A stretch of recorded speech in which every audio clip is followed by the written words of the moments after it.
I got Royal as a puppy. He was about approximately 8 weeks old when I got him. Royal was the type of dog that right from the get-go, he went pretty much everywhere.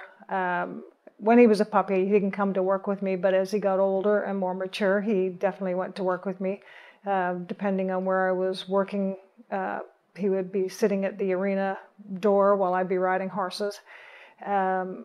He went to the store with me. He was that passenger in the passenger seat of my Jeep. And I guess what happened, I put this together quite a while afterwards. There was a gentleman that used to walk past the farm every day. He was blind and had a seeing-eye dog, a German Shepherd. And I believe to this day now, after the fact, that Royal actually followed him.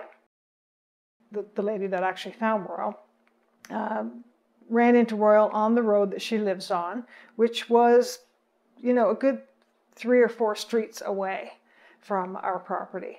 I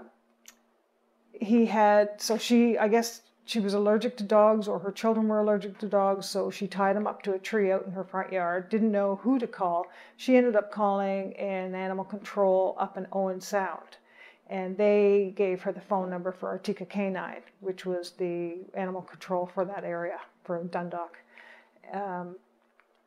And so they came and picked him up that day. So I proceeded to call Artica Canine, and I spoke with a gentleman who worked for them. He told me the story that they had adopted him out to a family and that he began to have seizures at this time, and they took him to a vet and euthanized him. And so because Royal was 13, he had, over the last year or so, had a couple minor seizures. So I thought that was plausible at first. But there was still some very nagging instinct of mine telling me that something didn't add up. From there, I guess I just kept calling around. There was something that just kept pushing me to get the answers, because I was not getting the answers that I needed to hear. I happened to go into a store in Shelburne, and it was a secondhand store for clothing that you take your clothes in, and the proceeds go to helping animals and shelters and such, rescue animals. And I was telling her the story and saying how I wasn't getting anywhere, that nobody was listening to me. I just, wanted some answers. And she pointed to this little jar that was sitting on the counter, and it had Animal Alliance written on it. She said, "You should call these people, maybe they can help you." I called Animal Alliance, and from there I started to learn things that I did not want to learn. My dog had, in fact, been sold to University of Guelph, and they claim that he was euthanized immediately because he was too old for research. I don't believe I've ever been told the real truth. I was never given the collar that he was wearing. I have nothing tangible that gave me a real feeling of the truth.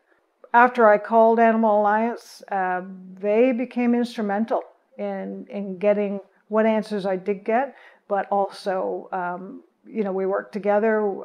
Animal Alliance organized a big press conference at Queen's Park.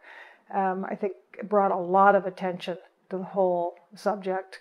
Brought a lot of attention to the University of Guelph, and rightly so. I mean, they did not ask for any proof that how many days Royal had been there. They didn't ask. There was nothing. There was no paperwork whatsoever. Nothing that they didn't ask him a question. Artica Canine had not done their part on holding him the required 72 hours past the holiday weekend. That was the other big thing, because this was Labor Day weekend. And the law states that they're supposed to hold them 72 hours. And he didn't. So I had no idea that there was even an Animal Act that indicated that if they don't find the owners, that the animals are to be offered for research. I believe there was investigation done from AMAFRA, but I don't know how much. I mean, I didn't ever really get the feeling that they were helping me. I called them many, many times trying to get answers, and they could never give me any clear answers. Still today, the law, I don't think recognizes a pet as anything more than an object.